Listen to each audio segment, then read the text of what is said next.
So I think I'll build on, but also maybe complicate and challenge the previous two contributions. There is a rising anger at the system. This anger is implacable and spectacular, and in the last few years, it's started to produce national political projects of the left and the right. I think it's an anger that is politically indeterminate, it's up for grabs politically, and it's little understood. I think many mainstream politicians, economists, and policymakers know that something is happening, but rather like Mr. Jones in Bob Dylan's song Ballad of a Thin Man, they don't know what it is. In these remarks, I'll say that the source of much of the anger is the very social system. We can drop the quote marks, there is a system that they themselves have created these last 40 years or so.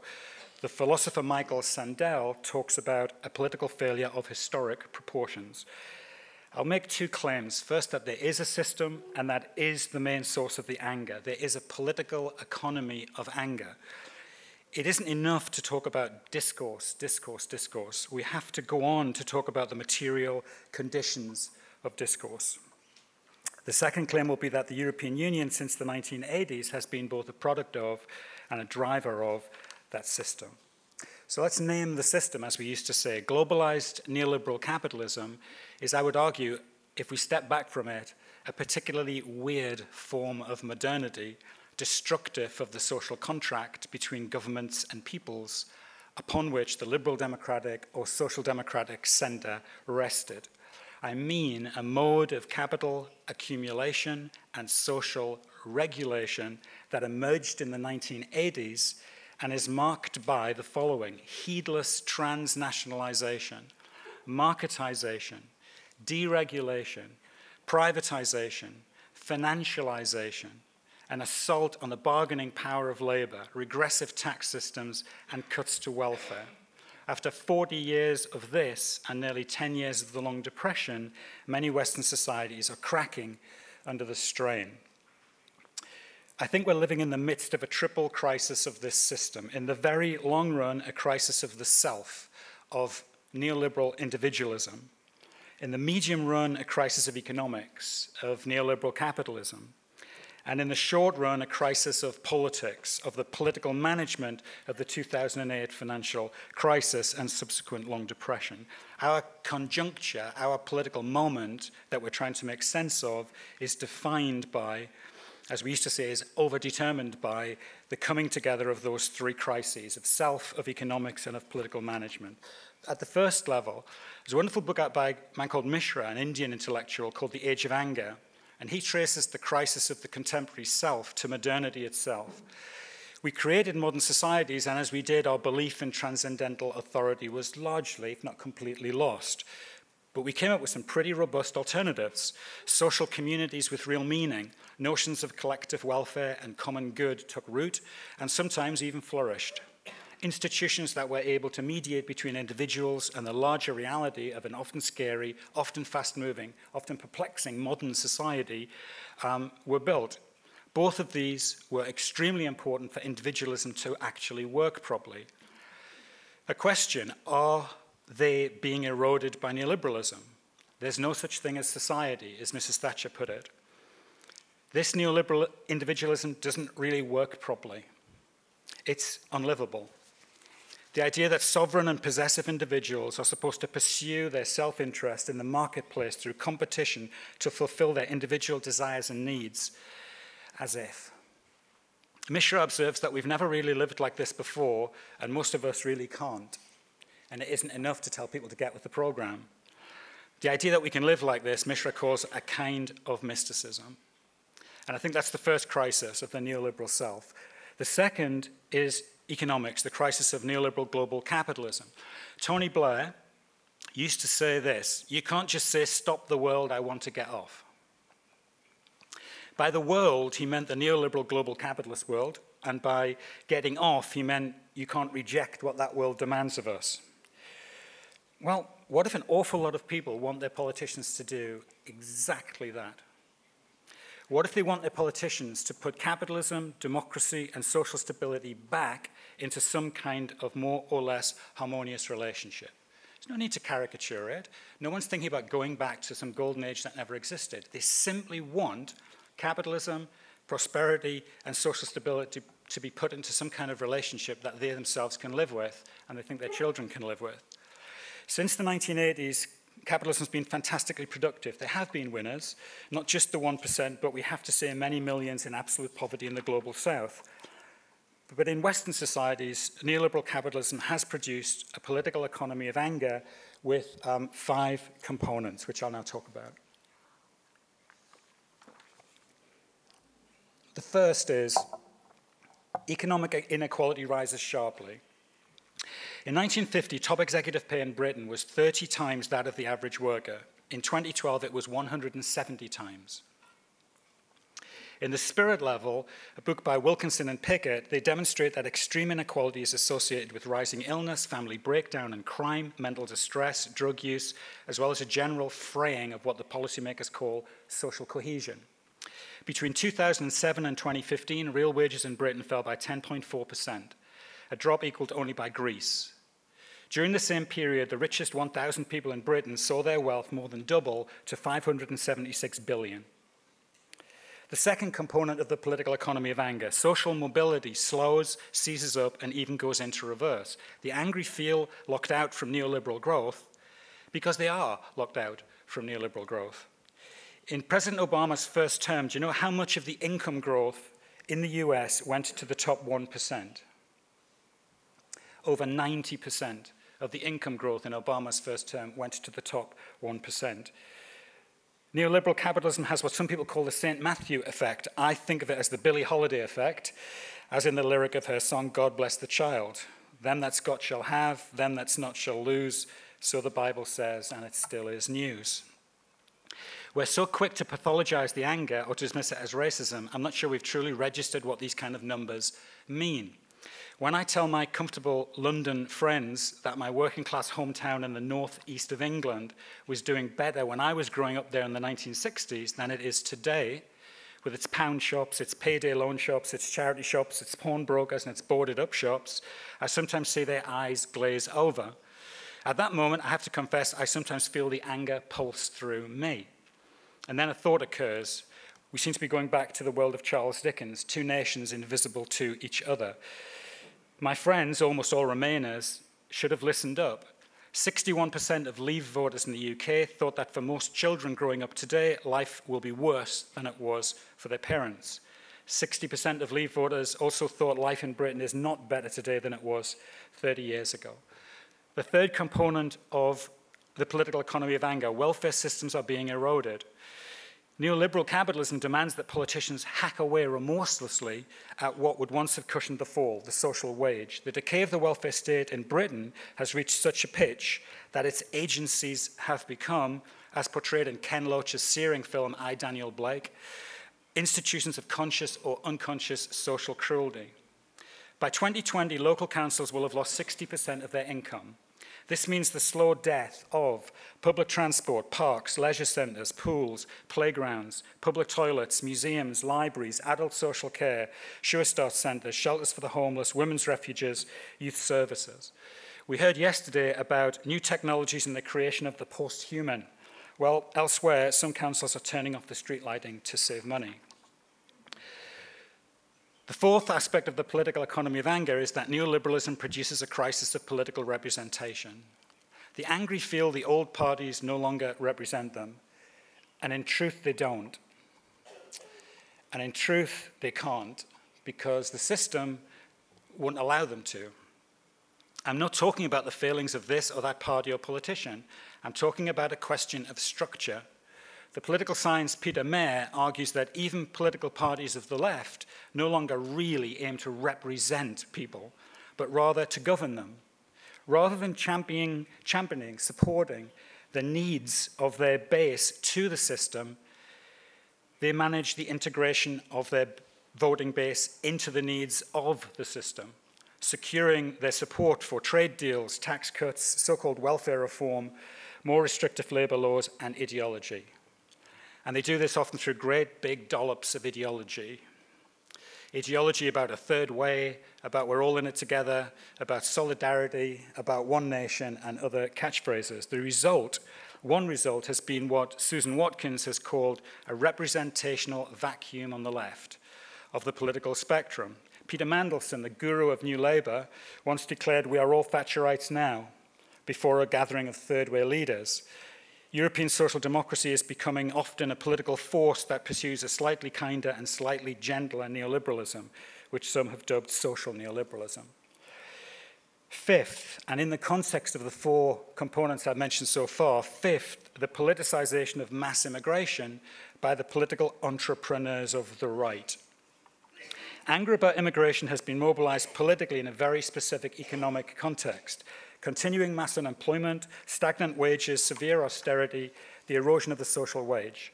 To the extent that the right have been successful in mobilizing the anger around that as a political force, it's been for three reasons. And if we don't face up to the three reasons, we'll have no chance whatsoever of combating the right.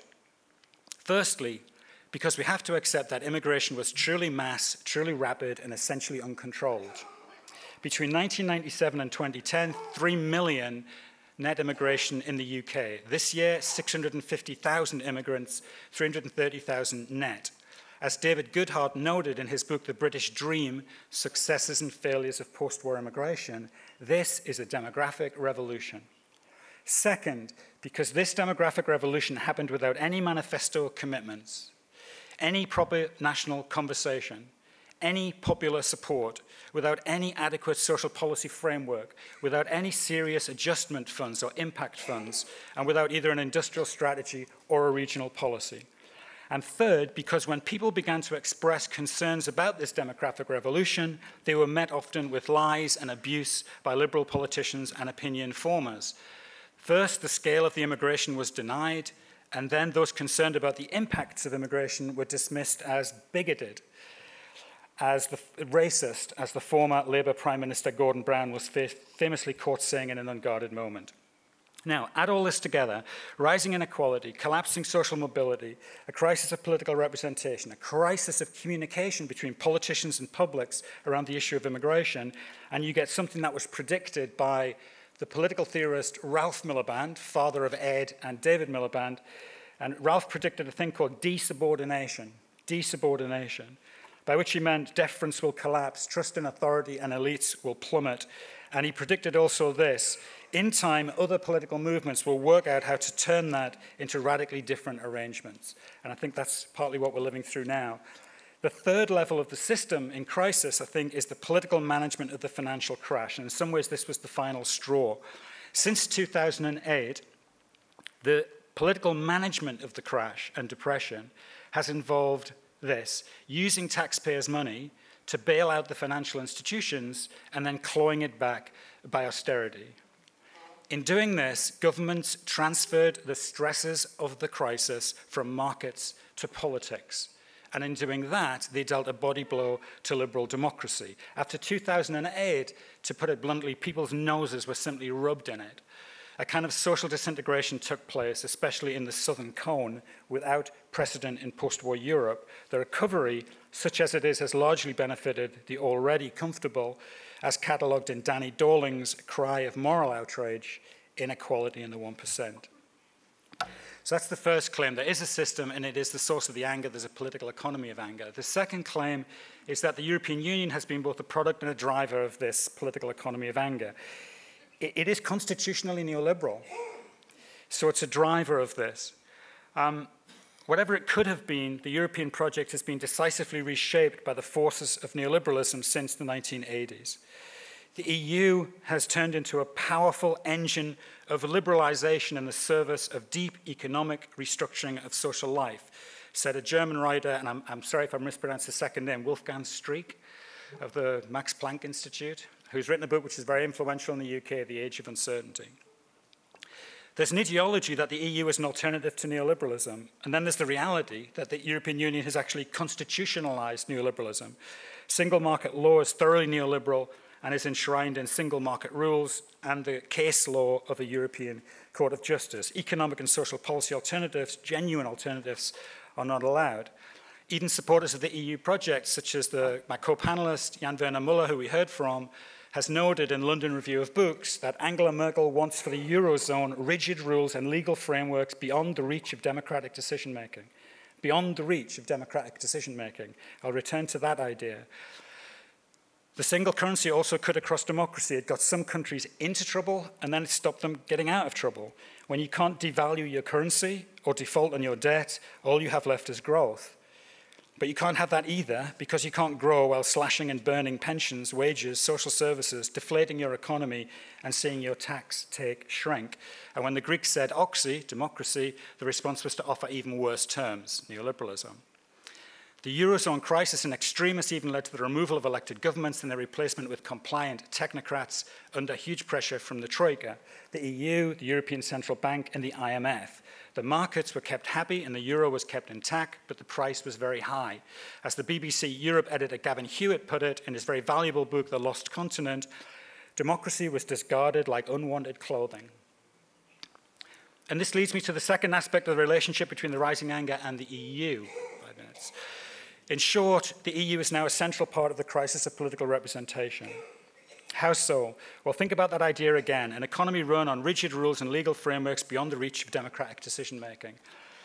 In 1939, the intellectual godfather of neoliberalism, Friedrich Hayek, argued that interstate federalism at the European level was desirable because it would insulate free market economics from meddling politicians tempted to interfere in the free market to win votes from ignorant voters. To some degree, that's a description of the EU today and where the EU may be headed. Power that is not wielded by core creditor nations, and experts say more and more is these days, is centralized in the appointed officials of the Commission.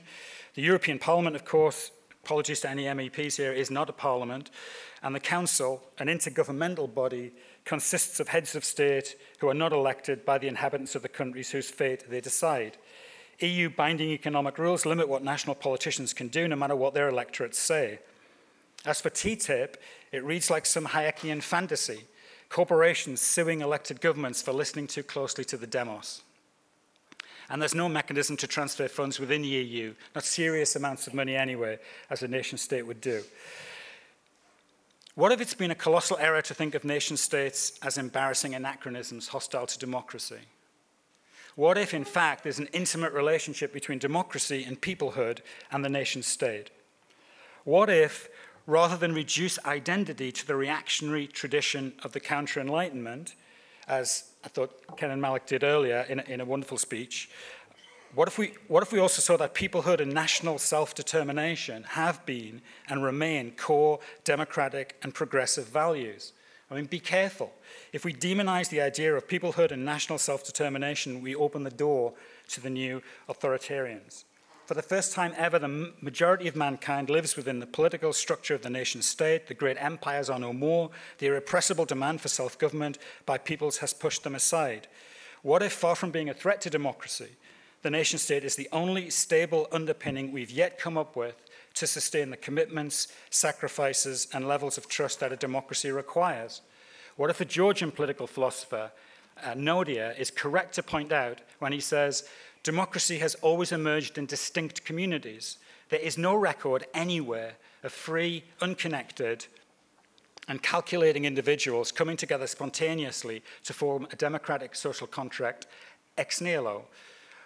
What if it's correct to add, whether we like it or not, nationalism is the historical force that has provided the political units for democratic government? And perhaps this tells us part of what's been going on. Perhaps one part of each nation, the winners, have been using the globalized world as their extended playing field, while another part, the losers, seeing this, and this relates to what was said in the previous contribution, seeing this, the losers are increasingly deciding to return to politics and to return to the nation state in order to have a go. They don't know if they're going to be successful. They're often taking a risk. Brexit was a risk.